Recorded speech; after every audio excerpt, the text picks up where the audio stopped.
Español 3305. Español para hispanohablantes. Los pronombres de complemento indirecto. En este video, vamos a aprender sobre los sustantivos de complemento indirecto en español. Primero, vamos a aprender qué es un sustantivo de complemento indirecto y luego, cuáles son las formas y usos de los pronombres de complemento indirecto. Después, hablaremos sobre el significado del complemento indirecto con verbos bidireccionales o verbos de separación como comprarle a uno, robarle a uno o quitarle a uno. Seguiremos nuestra discusión hablando sobre un grupo de verbos que se usan frecuentemente con los pronombres de complemento indirecto. Terminaremos nuestro estudio hablando de verbos como gustar. En español, hay un grupo muy grande de verbos intransitivos que solamente se usan con los pronombres de complemento indirecto. Por ejemplo, gustarle a uno, encantarle a uno, dolerle a uno, entre muchos más. Veremos cómo estas construcciones en español se difieren en comparación con los verbos o expresiones equivalentes en inglés. Ahora bien, ¿qué es un sustantivo de complemento indirecto? El complemento indirecto se refiere a la persona o cosa para quien o a quien se hace o dice algo. Por ejemplo, Carlos le dio un regalo a María para su cumpleaños. En esta oración, el complemento indirecto es María, a quien se refiere el pronombre le. Para clarificar a quién se refiere le, se le añade la construcción, a María, a la oración. Por lo general, es posible identificar el complemento indirecto preguntándole al verbo, ¿para quién? O ¿a quién? Y la respuesta es el complemento indirecto. Por ejemplo, ¿a quién le dio un regalo? A María. Y así sabemos que María es el complemento indirecto. Los sustantivos de complemento indirecto siempre son representados por pronombres de complemento indirecto. Siempre cuando hay un sustantivo de complemento indirecto, debe de haber un pronombre de complemento indirecto también. Por ejemplo, voy a escribirle una carta a Germán con la información.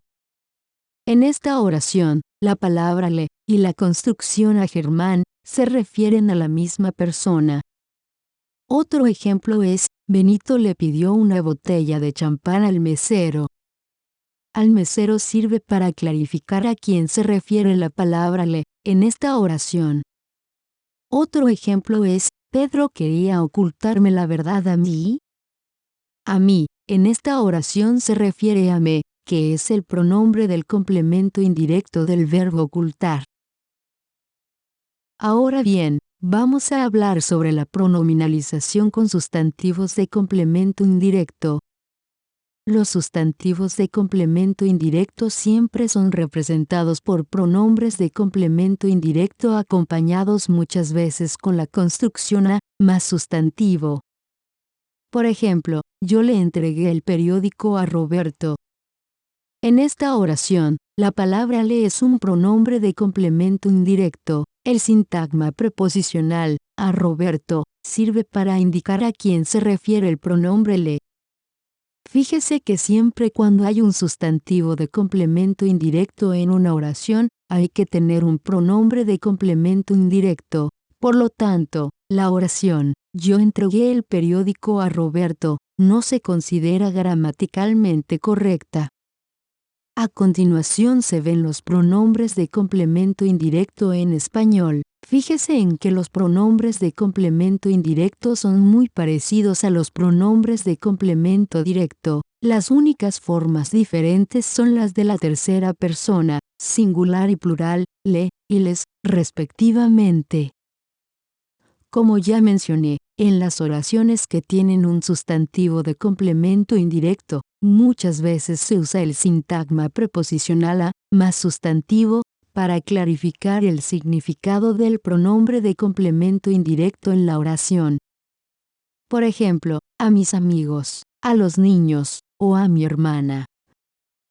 Como ya se mencionó, los pronombres de complemento indirecto son obligatorios, El sintagma preposicional a más sustantivo es opcional y puede ser eliminado.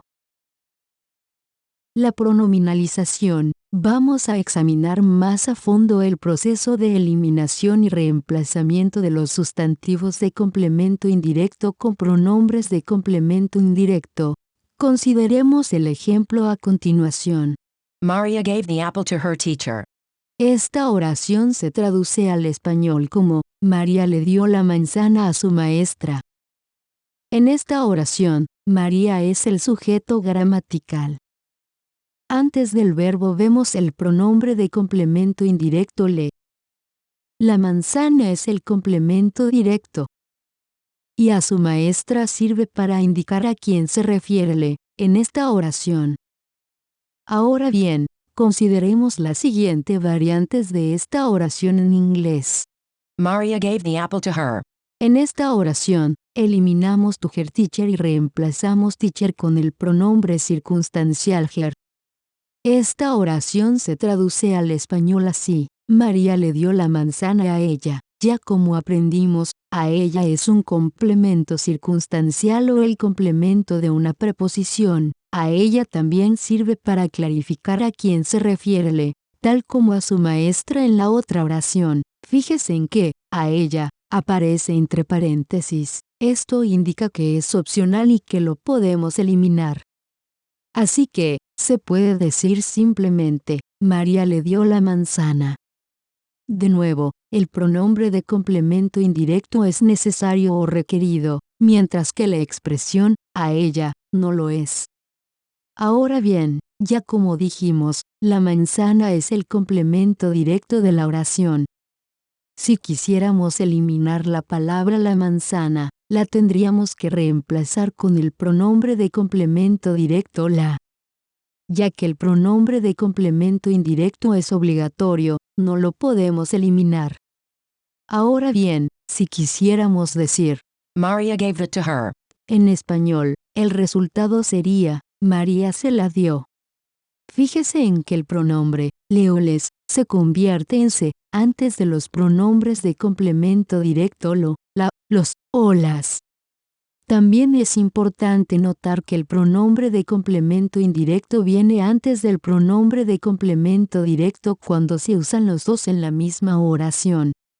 Estudiaremos el uso de complementos dobles más a fondo en otro video.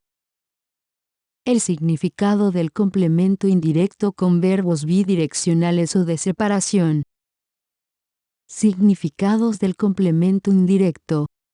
El complemento indirecto con verbos bidireccionales o de separación. El verbo comprar es un ejemplo de un verbo bidireccional, ya que se puede comprarle algo a alguien. To buy something from someone. O se puede comprarle algo para alguien. To buy something for someone. Consideremos la siguiente oración. Le compré una mesita a mi vecina. Esta oración puede significar dos cosas. I bought a table from my neighbor. O, también puede significar, I bought a table from my neighbor. la primera interpretación de esta oración es la más común. Por ejemplo, es posible que la vecina tenga una venta de cochera y la persona fue a comprar la mesa para su propia casa. En cambio, la segunda interpretación depende mucho más del contexto de la situación. Por ejemplo, puede que sea el cumpleaños de la vecina y la persona compra la mesa para regalársela a ella. Para eliminar cualquier ambigüedad, los hispanohablantes muchas veces sustituyen la preposición a con la preposición para, y así se comunica exactamente lo que la persona quiere decir. Compré una mesa para mi vecina. El verbo gustar y construcciones parecidas. Usted ya sabe que el verbo gustar se usa para expresar los gustos o las preferencias personales. Por ejemplo, a Raquel le gusta viajar por el mundo. A Lucía no le gustan las espinacas. Es posible que usted use formas del verbo gustar todos los días cuando habla de su trabajo, sus clases o sus pasatiempos. En esta sección, usted va a aprender más sobre el verbo gustar, y también sobre otros verbos o expresiones muy parecidos gramaticalmente al verbo gustar. Lo más difícil es saber usar los verbos como gustar correctamente, y eso, ya lo sabía usted. A continuación verá una tabla con verbos parecidos a gustar. En la primera columna se encuentra el verbo. En la segunda columna, una oración en inglés. Y en la tercera columna, una traducción al español. Ponga el video en pausa y estudie las construcciones en inglés y en español. ¿Cómo se difieren las construcciones en inglés con las del español? Cuando haya estudiado el cuadro, vuelva a tocar el video. En este video, aprendimos sobre los sustantivos de complemento indirecto en español. Primero, aprendimos qué es un sustantivo de complemento indirecto, y luego, cuáles son las formas y usos de los pronombres de complemento indirecto. Después, hablamos sobre el uso de los pronombres de complemento indirecto con verbos bidireccionales o verbos de separación, por ejemplo, robarle a uno, quitarle a uno, etc. Seguimos nuestra discusión hablando sobre un grupo de verbos que se usan frecuentemente con los pronombres de complemento indirecto, por ejemplo, gustarle a uno, dolerle a uno, fascinarle a uno, entre otros. Bueno, mis estudiantes, espero que este video les haya ayudado a aprender más sobre los sustantivos y pronombres de complemento indirecto. Sin más por el momento, me despido cariñosamente de ustedes.